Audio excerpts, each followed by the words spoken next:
Hey, Chris Murphy, I'm back again. This is the second video in our series of walk around videos.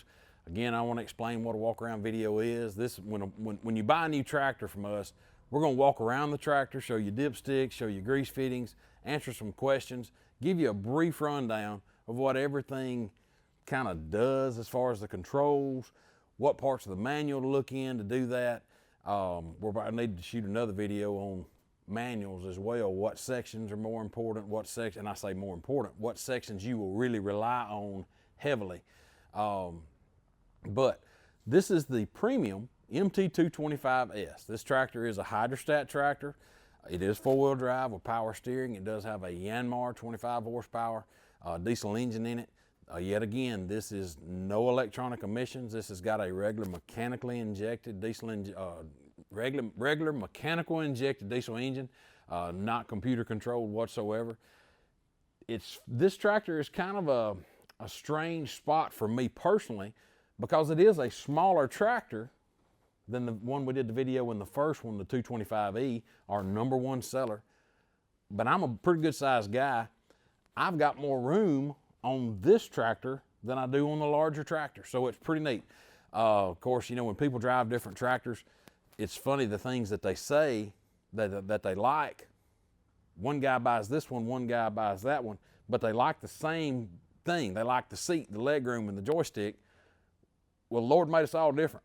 So some people like one thing, some people like another. Now granted, this is a smaller tractor, which is going to give it less lift capacity than the larger one. It's going to give it less lift on the 3-point hitch as well. But it's a smaller tractor. My half-ton truck won't do what my 1-ton truck will. There again, just a smaller version. Now this is what I call a small compact, not necessarily a subcompact. LS does offer a subcompact tractor in the MT1 series, the 122 and the 125. I don't have any of those, so it may be a little bit before I get any video on those. But the 225S is still a substantial tractor. We have sold these tractors with 5-foot cutters. People tickle to death. Now granted, it is about a 4-foot wide tractor. 4-foot cutter would cut its tracks out, but we've had people that wanted a 5-foot. And I tested with it, lifted fine, didn't get light in the front, that kind of thing. Now granted, could you buy one heavy enough to make it light? Yes. However, let's don't get into a sales pitch. Sorry about that. This is a walk around video. So, up on your loader, universal skid steer coupler. This is just like what we did on the last video, the 225E. All of our tractors that we sell LS and Mahindra. All of these tractors that we sell are universal skid steer coupled. Very easy to take your bucket off, add a different attachment. Very easy to find attachments. Yeah, I want you to come buy them from me, but at the same time, you don't necessarily have to. Some brands have got brand specific couplers. If it'll fit a universal skid steer coupler, it'll fit this tractor. So, universal skid steer coupler, just like we talked about before on couplers, you want to keep this area right in here where the pin moves up and down. See, as you're moving that handle, you're moving that pin in and out.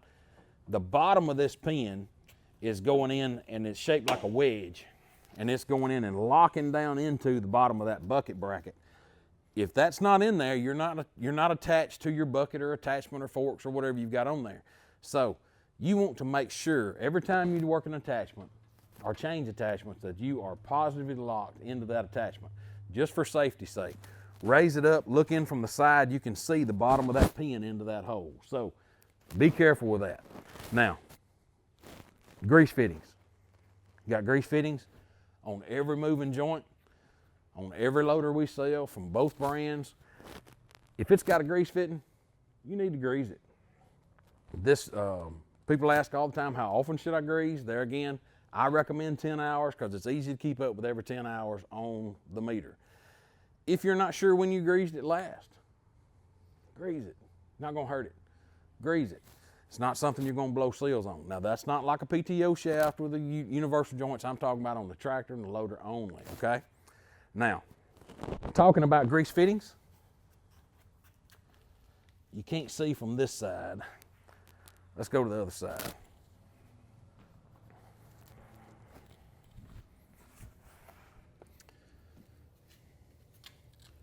you do have a grease fitting here on your front trunnion and on your rear trunnion. That's where the axle pivots. Both of those do need to be greased. Your tie rod ends are sealed. And don't forget, when you are greasing, you got grease fittings on both sides of the loader, not just one, okay? Yet again, bucket level indicator. When the hump right here is in the slot, your bucket is sitting flat. There again, don't forget, when you buy a different attachment, the back of that attachment, when it's sitting flat, may be a different geometry. So you may have to use some tape or just learn what to look at. But this is set up for the factory bucket, okay? Yet again, we talked about the loader or the bucket coming off. The whole loader is quick attach as well. Firm, flat, level ground is the key. No tools required. Biggest thing is the firm, flat, level ground. The first few times you do it, you're going to be aggravating and scratching your head. We're going to do another video on how to take your loader off at a later date. But like I say, taking the loader off and on is key.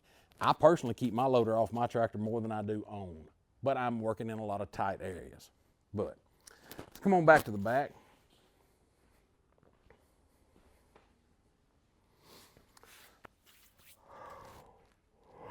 Pardon me.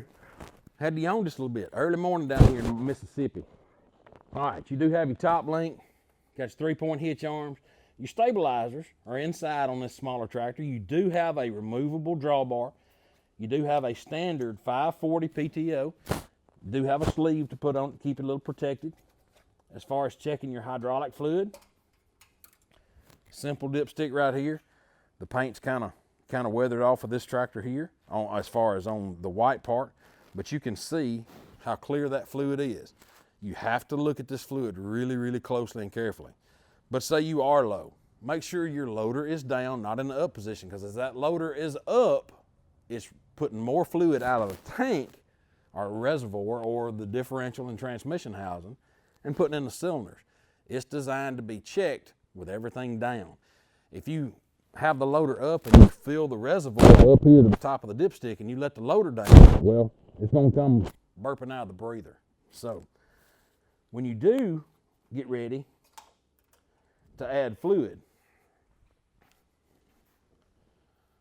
you see this orange knob, right, or orange cap. This is where you would add hydraulic fluid right here. Easy to get to. This seat actually leans back on the backrest. And of course it'll lean forward too, so it makes it a lot easier. Makes it a lot easier to get to for that. Okay. Yet again, we've talked about SMV. This could save your life. Just wedges down in a slot here. Makes it very easy to take in and out. Could save your life. People will see that with your headlights before they'll see your tail lights on your tractor. That is very critical right there. You do have tail lights, turn signals, that kind of thing. Again, this is more of a premium tractor. Walk right over here. When I say premium tractor, you can see this seat as it goes back is on an incline. So what that does is get you more angle for a long-legged guy as you go back. The shorter legged you are, you're still more comfortable as it comes down and gets you closer to the controls. You do have armrests. They are adjustable as far as how high and low they go. They do fold out of the way. Like I showed you a while ago, the back does let back for your comfort. Do have a cup holder. You've got a 12-volt outlet here to charge your phone, and I say 12 outlet. It's got 2 USB ports. One of the biggest things about this tractor and the tractor it replaced versus the smaller tractor, on your 3-point hitch, a lot of smaller tractors on the 3-point hitch don't have a full range of motion for your hitch. Because right here is all the way down. I can stop this at any height in between anywhere. And I can actually adjust. That's where I'm box blading. That's all the way up, and that's where I'm going down to. A lot of these work with just a single lever. You're down, you're up. You release it, it goes back to neutral. So you're guessing every time as far as, am I the same height with my cutter? Am I the same height with my box blade? You're having to guess a lot. This is more like a big tractor's got, or it's just like a big tractor's got. I really like this a lot better, okay? We've talked about seat belts. I do like the fact that it is a retractable seat belt. You don't have to worry about something hanging down under the seat and having to hunt it and find it. Four-wheel drive is right here. Great, glad this happened. Sometimes four-wheel drive doesn't want to engage, okay? That's because your gears are lined up like this. You may have to ease forward or backwards some and let it slide in. And if I release the brake, it's gonna beep. I'll crank it up in a moment and we'll video what we do to get this to go into gear. But like I say, don't force it, don't cram it, don't tie it to a tree and take off. You'll break something. It's very easy. Move forward, it's gonna slide right in. You know that your joystick is mounted here in the platform instead of out on your loader out on your loader frame. It's another premium feature. Yet again, this tractor does incorporate a float position. Now just the way that your loader arms are riding on it, on the bucket, so that is great for back dragging. You can still put pressure on your bucket curl circuit, on your bucket curl cylinders, but it's still just the weight of the loader. Now just like any other loader, you push down, you can actually pick the front of the tractor up to your right here. But again, it wants to stop, you go beyond that, and it's in a detent. Now when the loader is up, you do have a lock, and we're actually going to use this in a minute when we raise the loader up. This keeps anybody from moving this joystick and dropping it down on top of you. We went really in depth on the drop speed control on the last video. You can see as you turn this open, righty-tighty, lefty-loosey, righty-tighty, lefty-loosey, as you open this up toward the rabbit, or close it toward the turtle and all the way to lock. That's a needle valve. So with it screwed all the way in, your 3-point hitch will go up. But on the return side, it's closed off. So it's not gonna go down. You can let this all the way down and let this all the way down. If that's screwed in, that hitch is still stuck up in the air. So with the tractor running, raise your 3-point hitch all the way back up, take the pressure off of it. You'll open this back up. The more open you have that, the faster that hitch is gonna drop, according to how fast you move your lever. So if you've got it wide open and you just throw this down, that implement is gonna drop according to the weight of it. So as you're using this tractor, you'll learn, or any tractor, the slower you move your lever, the slower it's gonna drop, according to this. Now normally, you're used to seeing a differential lock on this side. This tractor is a hydrostat 2-pedal, so you gotta keep your foot on the pedal to move. And if you took your foot off this pedal and went back here to differential lock, you couldn't drive. So they've moved it to the left-hand side right here. Now you can use your left heel to hold down the differential lock. It's gonna work just like everybody else's differential lock on a tractor. You mash it down, both back tires are pulling positive. Well, there again, you want to release it, because if you don't release it, you turn and the tractor continues going straight because it's pulling positive traction. So to release that, you may have to change directions, forward to back or back to forward, and then, or you may have to hit one brake or the other. This does have separating brakes. You can use them for turning brakes, one brake or the other, and that should release it, and it's spring loaded, it'll pop out. So that is your differential lock. Now, over here, you got some PTO controls, okay? Well, you're still gonna turn your PTO off and on over here with a switch. Push down, turn on, let it spring up. It's in the on position. To turn it off, you're here. But that turns on either the mid PTO or the rear PTO. Now, unless you've got a belly mower or something like that, you're more than likely gonna leave this rear PTO back here in the neutral position. You can see this is engaged, this is neutral. You're gonna use your rear PTO more in our area, the woods. You're not running snow blowers and that kind of stuff. Down here in North Mississippi, we don't hardly ever get I don't know that I've ever seen a snow blower other than in pictures. But with this engaged, and now you turn the knob on, your PTO's turning. But let me show you the neatest feature of this. With this disengaged, this is now in neutral. if anybody out there is watching and you've tried to hook up a bush hog or anything with a drive line to your PTO in the back of the tractor, and the PTO in the back of the tractor, if it does not move, you have to twist that tiller, twist the drive shaft, twist the cutter, whatever around to get it to spline up to go on. With this in neutral, I can twist the shaft in the back of the tractor, with the tractor off, of course. I can twist the shaft with my hand to line it up, spline it up very easily. Makes it a lot easier to hook up a drive line on a tractor.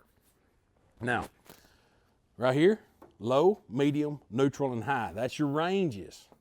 If you're working on heavy loads, you're gonna be in low. If you're need a little more speed, you got medium, neutral, and of course high.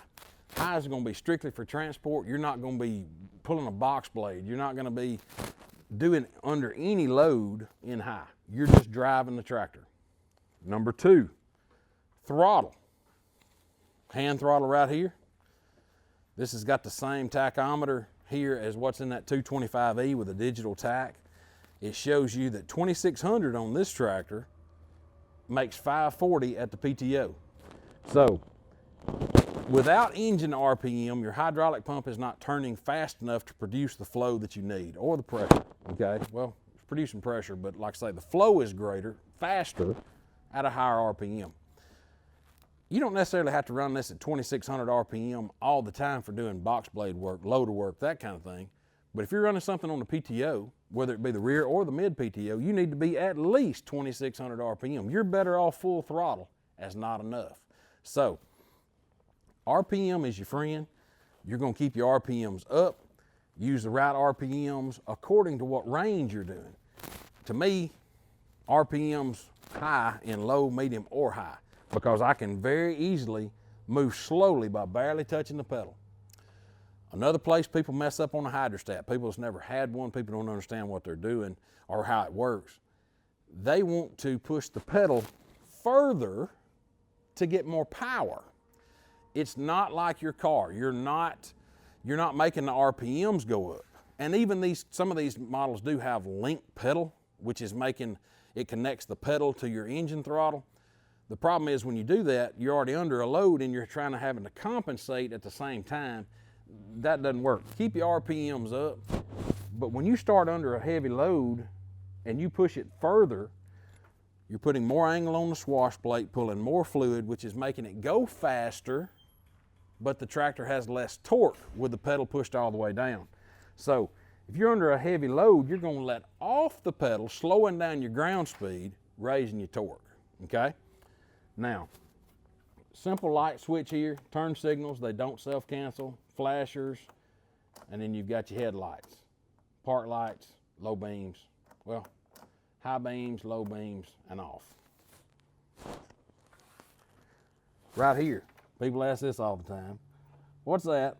That's just a foot-operated tilt for your steering wheel tilt. You do have a cruise control, so if you're out and you're mowing under a light load and you're just flat ground and you want to stretch your leg, you can set your speed where you want it with the pedal, and you can lock it in with the cruise control lever. Your other lever over here is for your park brake. You mash your brake down, lock it in, you release it by just pushing the brake. We're going to come back in a few minutes and we're going to talk about what's under the hood. Now, we've not talked about this, but this is steel and steel. LS tractors have got steel hoods and fenders. I really like that feature. I don't like a lot of plastic on my tractor. We'll be right back with the loader raised. Okay, we're back. We got the loader up, got our joystick locked, got a piece of angle iron in here with the cardboard to protect the ram there. Let's talk about raising the hood on the 225S. Got a simple button right here. Push the button in, raise the hood up. It does have a strut, and it actually will it'll kind of raise for you on the strut, but I always keep my hand on because I don't want it to slap. Very easily accessed under here. You got your battery if you ever did need to jump it off.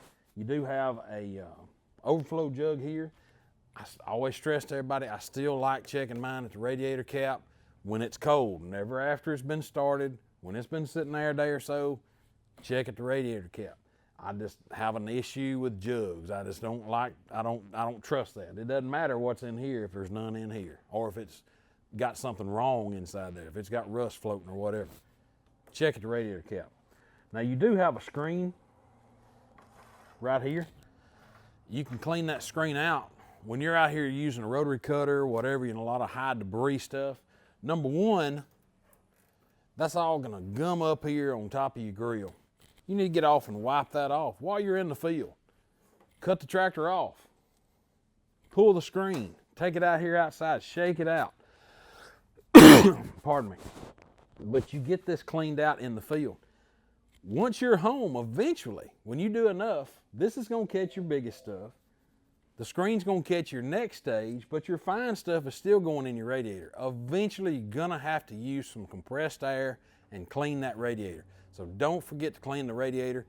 People ask me all the time, well, I don't have to take my diesel pickup and clean out the air or clean out the radiator. Well, go out there and drive it through that pasture like you're bush hogging to see how long you get before your temperature starts to rise. It's a little bit different driving on a blacktop than it is bush hogging, okay? So, come around here on this side. Everything's easily accessed. You see your air filter, very easy to get to and check, pull it out. Engine oil fill is here. It actually does have another remote point, but you would have to take the side panels off. Nothing wrong with doing that if you'd rather. Now, engine oil dipstick, easy to get to. Engine oil filter, easy to get to. Now, back on the loader, you see these color pieces, color covers. That is where you take your loader off and hook everything back up. Everything's color matched. So when you do take your loader off, you're just going green to green, blue to blue, red to red, or whatever the colors may be. I'm sure we may have left some stuff off. If there are any questions, please don't hesitate to call us. We're Murphy Brothers in Boonville, Mississippi. Our phone number is 662-720-0022. And I'm Chris Murphy, and thanks for tuning in. Hey, I got ready to move this tractor out and forgot we wanted to come back for four-wheel drive. Hopefully you can hear me over the tractor running. But like I say, it didn't want to move. So I'm just gonna barely move and I'm gonna hold pressure. And that's all it took. You don't have to get ugly with it. You don't have to force it. You just, like right there, it doesn't want to move. So I'm just gonna go back just a little bit. Very simple, not a big step. But that's about on any four-wheel drive tractor because the gears are lined up like this instead of like this. Y'all come back for more.